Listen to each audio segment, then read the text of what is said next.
On this episode of American Reef, we're going to go back in time and check out the life support systems on that beautiful Penn State reef tank.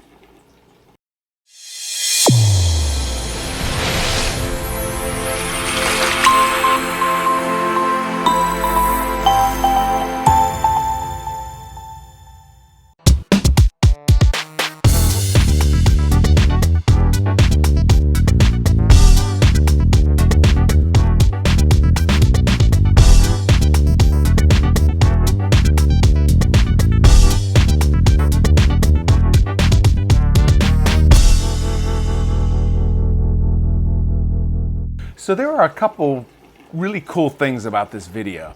Number one, step back and remember this thing is like, what, 10, 15 years old, right? So you're seeing a tank that, again, at that time was maybe one of 15 or 20 throughout the world that kind of looked that way. There wasn't a lot of them. Actually, I think Mike Paletta had put one of his original books out way back when. I think it was called like the Ultimate Marine Aquariums or something like that. And he literally did that traveling to try to capture these tanks at their peak, which is really kind of cool. Again, to see how far things have come. But back to the 2 points.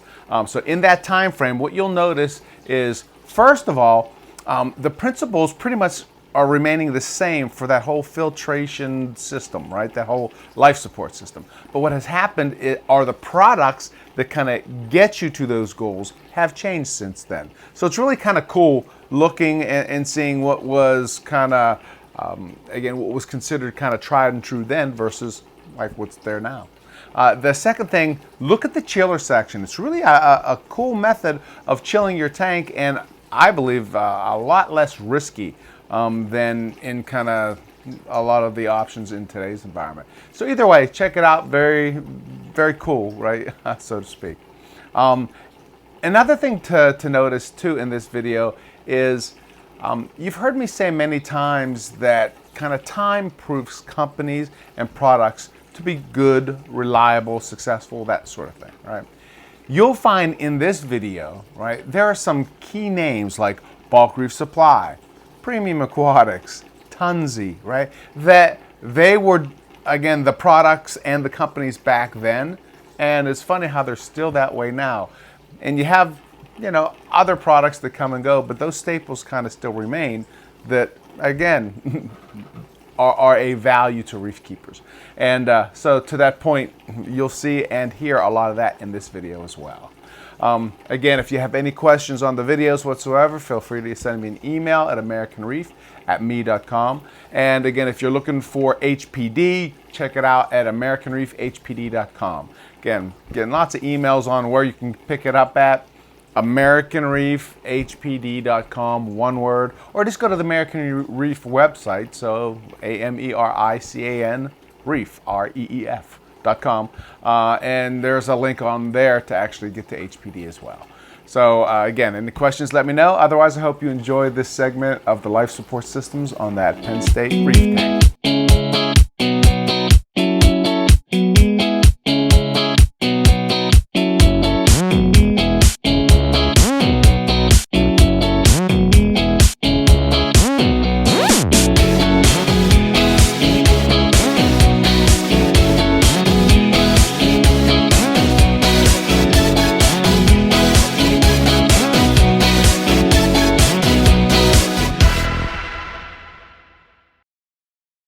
All right, Sanjay, so we were talking about flow.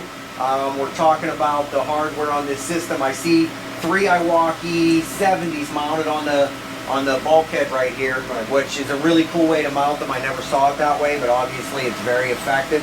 Keeps them off the ground. So we have actually all the flow going into what? Right there. These are the intakes. Okay. Drill the back. This is how you set up a closed loop. Essentially, drill the back of the tank. This will be the intake, goes into the pump, and it gets fed back right into the tank. Big circle. The advantage of doing this is that you don't have a lot of head pressure. So you can get a lot of flow without losing a lot of head pressure. Yeah, so we have 3. So we have 3 of these. 2 of them go through the C-spore. And I was incorrect when I told you earlier that they were split. Actually, all of the output from these Iraqi 70s is going through the 186 hole. So we have 4,500 gallons an hour just in these three Just in pumps these right three here. closed loops. Right. And then there's one circulation pump in the back there. That's 100. That's about 100 that feeds water back into the tank. And that one is split into two. So now we're up to, by That's our about Walkie's 2,000 calculation, we're at 6,500 gallons an hour Right. right now, Right. And And- then there's one Tunzi in there. which is at least another 1,000 That's or more. another 2,500 to 3,000. Okay, so we're almost 10,000 gallons of turnover in this tank. Right. So for any viewers who, are just starting up a tank, remember flow is critical on these aquariums. And a lot of times beginners, they don't want to buy a big expensive pump or what have you, but you really need to address flow. Right. It's probably one of the most important aspects. Yeah, but flow and lighting Yep, are two important physical things. The rest are all chemical. that's right. Okay, so now Russ is filming some lighting up there. We've got some really cool reflectors. Why don't you tell us a little bit about them? Right. What we have, we're riding this tank with just 400 watt metal halides. So a 500 gallon tank lit by 400 watt metal halides I love it. using these Ushio 14,000 Kelvin bulbs. Beautiful color. They don't use any supplemental lighting at all. These are all housed in Pacific Garden Supplies Luminar reflectors, Luminar 3s. One of the nicer reflectors in the market, especially for big tanks. And this is another example of just keeping it simple, eliminating all the power compacts, the VHOs, whatever you want for that night effect. It really doesn't need it to be very successful. Right. That's all static and, What we do is the lights are basically staggered. They don't all come on instantaneously. The first one comes on, then half an hour later the next one comes on, and so on. And then we turn them off the same way.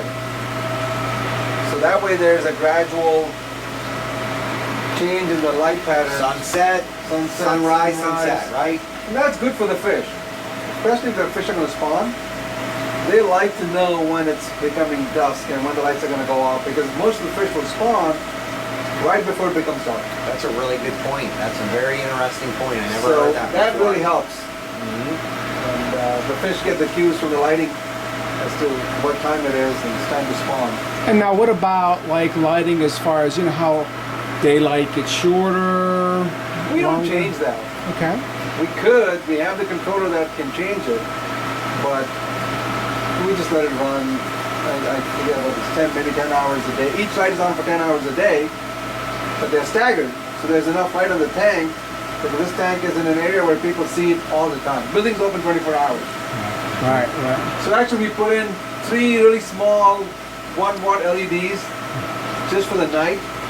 So it's not completely dark in the tank Yeah. even at night for students who walk by. Right. That's cool though. The kids can see some things that Right. they might not see with the lights on. Some creatures in there, some invertebrate, whatever that might not this come out with the building- lights. This building has 24-hour access.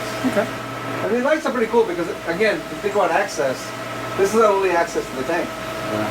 So we actually have to raise these lights to get in there. So we have a nice little wrench set up here. Pulling the lights up. Oh, that's neat. Get them out of the way. And then we can work on the tank. That is fantastic. So we use our little ladder here to climb up. Who designed that? The engineering department. No, we did it. Actually, a professor in chemistry designed it. That's a really pretty good. setup. It you came know? up really nice and even. It's I beautiful. was the engineer, he was the chemist. Yeah. I took care of the tank chemistry, he took care of the physical stuff. This is off of a boat. That's what you use. Yeah, they use these, that's on my pontoon boat. That's funny. So this is That's nice, really that's good. us work on the tank. And Russ, then did you you notice get the it? I-beams on the sides? No, I didn't. These I-beams were the ones we put in, so we can actually put a plank on this tank and lay on the plank to reach the front. Oh. So you see these planks? Yeah. So we take these planks, that way they don't rest on the tank.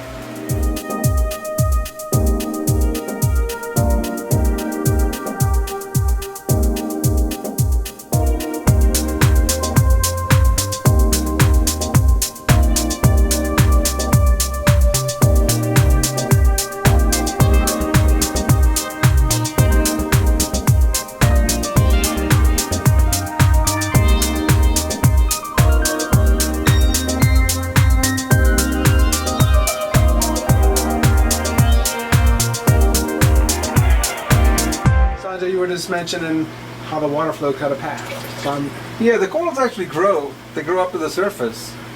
And when they were small, it was okay. But as they started growing, the water flow started to impact and kill the tissue off the coral because it's static water flow at fairly high velocity. So like a jet. yeah, look at that. And then Even though it oftentimes- starts and stops, though, Yeah, right? it But it does. still did that. Right.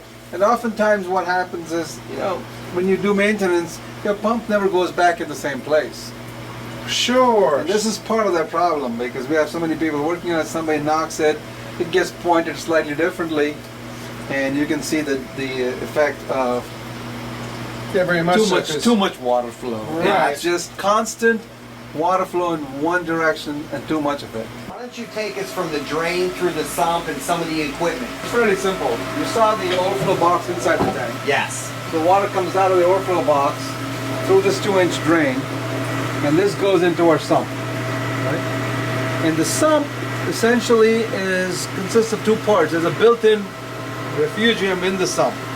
So we actually partitioned a part of the sump off and made that into a refugium. The water that comes in flows basically around the refugium. So it makes two 90-degree turns, Neat. and that increases the path length and gets the air bubbles out. Neat. So I don't have Very too many neat. complicated baffles in there at all. Now, who came up with that design? You did? Yeah. Because that's neat. I never saw that done It's not before. really my design, this is kind of improvised or extrapolated from some discussions I had with some friends of mine. It's a very clever design, though. It really is. It's simple, but I've never seen it done like that. Cool. And then we Okay. have a refugium that's built in, which we threw rock in there and we grow whatever algae grows in Sure. there, which gives us a little bit more of biological filtration. So the water just kind of drains over the edges like a zero-edge It tank. just goes over Yeah. the edge. Okay. So we have a small pump that pumps water into the refugium. And so it's very slow flow through there. That's a good idea, And it too. just overflows, just spills over. And then it feeds into a Waukee 100 that pumps water back into the tank. When we talked about that earlier, we have the Iwaki 100 that's part of the main circulation of the sump in the aquarium. Yeah, one of the things that you don't really want to do is run too much water through your sump anyway. Because that's a lot of wasted use of power. If you were to run your tank through your sump, 1,000 gallons per hour for a tank like this would be way more than enough. You could even run even less than that. Interesting. So I like to put in more circulation within the tank than through the sump. Yeah. So a lot of people will use a big, huge pump Yeah. and run all their water through the sump, Yeah. which I don't do. If you look at the ratio of water circulating within the tank versus what goes through here, Yeah, I mean, we only have 2,000 gallons per hour, but it's a 500-gallon tank. Right. You know? Right. I've seen people put Iwaki 100s on a 150-gallon tank. Right. You know? so you don't need that much water to flow through your sump. So that's where the closed loop comes in. That's where the closed loops comes in. That's where any of your power heads and other things might come into play. And that's why we only need a 2-inch drain. Right. We don't need, if you're running 10,000 gallons per hour through this tank, now we need 4 2-inch drains or something ridiculous like And then that. that would require a much bigger overflow box Yeah. inside the tank, Yeah. which takes away my real estate. Yeah. I hate to give up that real estate for And it gives you more of a chance for an overflow or a big problem, you know? So this one drain is all we need. And it's big enough that it's not going to clog easily. So Iwaki 100, then we teed off to run some of our other equipment. Right, so the Iwaki is teed off. Feed pump is actually teed off to run a carbon and a Gfor reactor. We kind of mix up both in one. Mm-hmm. It is also teed off so we can get a water feed line into the reactor, the carbon and the phosphate reactor, Mhm. and it also feeds into the calcium reactor. How often do you change the GFO ROX?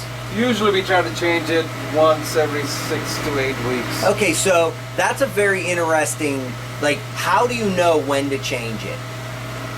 You don't, really, do you? It's not easy to know. I go by the way the water looks, kind of. I just go by try. I mean, over the years, I find it's better to replace it more frequently. Less, more frequently. Yeah, less, more frequent. Yeah, and especially if you're using, like I said, like a bulky supply, it's relatively inexpensive to do it. Okay, now So we just buy you don't it. use We a just lot buy of the 5-gallon buckets. Yeah, you don't Exactly. use a lot of GFO though. Well, it's half and half, really. Oh, it is? Okay. It just Usually got half and mixed half. up. All Yeah, right. it gets okay, mixed so you use up. like a 50-50. That's Yeah, what we do too. roughly 50-50. Same thing. Okay. Yeah. And then usually what I've done right now is we just basically pump this back into the refugium, so that Mhm. little bit extra flow to the refugium. Sure. And I see we have a small UV. UV sterilizer. Uh-huh. That is actually fed by its own separate pump. And that's just, we've been using this UV sterilizer since the beginning. I don't use them in my tanks at home, but here we've been using it and we keep using it. It's one of those pieces of equipment that you can always just unplug, leave Right. it leave it plumbed in, It's and separate. We got you know. expensive fish in here. sure, So if it helps, that'd be good. absolutely. Now we have a looks like custom made kind of It's a calcium custom-made calcium reactor. reactor. Basically, once again, to increase the path, it's a square reactor, it's a rectangular reactor. We wanted it small enough to it would fit underneath here. And so I had a friend of mine actually built it for me. And it's divided into two halves, so we actually have a long path length, once again, for the water to mix with the... And you pump a lot of Substrate. CO2 in there. It's going pretty hard. You see the amount of corals I we know. have. This I is know. Not, I don't think it's enough. We still have to occasionally supplement with 2-part mixes. Do you really? Yeah. Now, do you ever add any calcium chloride straight? Yeah, that's it. Yeah, we add calcium chloride straight, we add baking soda, Yeah. and then we often have to add magnesium. And do you have the students test the water, or how does that Yeah, work? this is we test the water, and we keep monitoring, at least test it once a week. That's perfect, right? Try to at least test it once a week. So it's a constant battle with the supply and demand. The demand that this tank requires of calcium and It's minerals very is high. Very high. Very, very There's high. a lot of corals growing in here. So now how do you keep it cool? Alright, so what we have is a chiller. So this building here has cold water, chilled water in the building. So we don't really need a separate chiller, but what we have is a heat exchanger unit. I love those. Okay, it's nice and compact.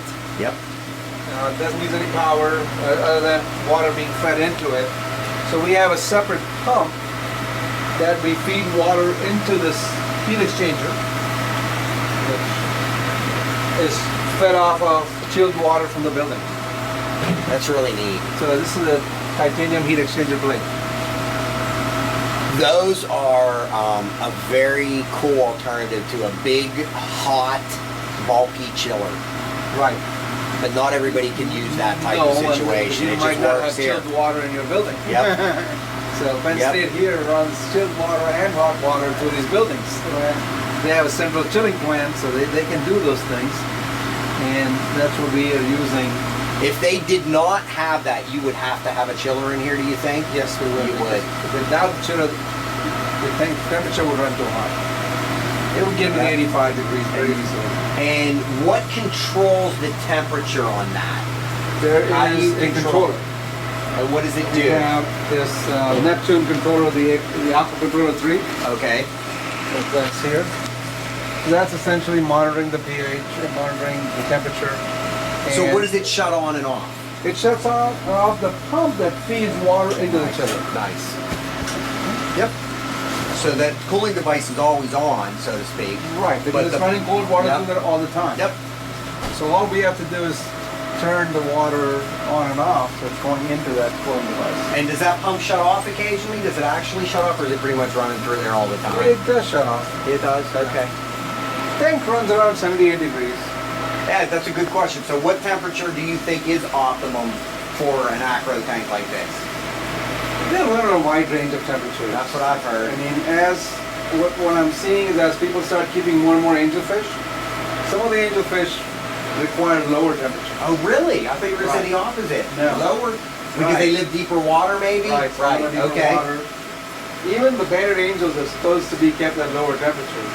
Well, I know they're a deeper water angel, and that's why sometimes it's a little difficult to get that transition. So I have from the friends rock. who run their tanks at 72, Yeah. and they still have corals that look beautiful. And they Probably grow, they just grow, they grow a consistency. little slower, Uh-huh. which is fine. I mean, once you get this kind of growth, You could actually slow it down if you wanted. It's okay to slow it down. Yeah. Right. I'd rather slow it down. Right. So Very, very I run good. it at 78, a high of 78, and usually runs between 76 and 78. Okay. This is a filter for all the water going into the exchanger plate. So by putting a filter before the water going into the exchanger plate, it prevents a lot of the crud from settling in there or things from growing in there. So that, Because if you didn't, you know, you have a lot of bolts on here. That's like a big process to get that all apart, clean it out. There's a lot of chambers in there that are fairly narrow. This is the one that's getting clogged. Now, did you do that from day one? Yeah, that that's been done filter? from day one. Right.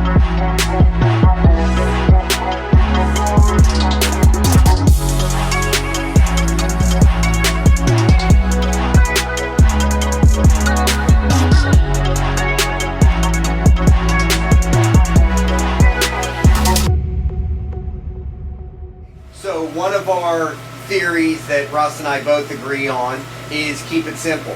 So as far as your water changes go, I see all these buckets of Instant Ocean under here. So why do you use Instant Ocean and what keeps it I've simple? been using Instant Ocean ever since I got into the hobby. Okay. I've never found a reason to make me change. Uh-huh. My corals are growing really well. Can't argue with it. Can't argue with that. Unarguable. So why change things that work well? That's part of keeping it simple. So Right. we do a 10% water change once a week, which equals 50 gallons. Right. The Instant Ocean comes in a box, 4 50-gallon bags. 50-gallon bags. I have instructions for the students. So These open one brutes bag, hold how much? 50 gallons. 50 gallons. It all works. The It all math works. works. Right. It keeps it easy for the guys who are helping you with the tank. You don't go on vacation, 50-gallon bag, RO, it all fits. Right. Good. So that's the water change philosophy, and that's how we've done it. So water changes are good for tanks. It's always good to do the water change. Consistency. You know, not like one this month, none for Right. 3 months. Just get on a routine and stick to it. Look, tell me we've why been you like doing the it here. water changes. Huh? Tell me why you like the water changes. I think partly it removes some of the stuff that doesn't get removed by the chemical filtration. Right, That right. fits in there. And secondly, it adds some of the trace elements that might be getting used up by the corals. Sure. So that's where the water changes really help. Yeah, because really, if you think of it, the only trace elements you add are what is coming from the calcium Because reactor. you don't add anything else. Right, exactly.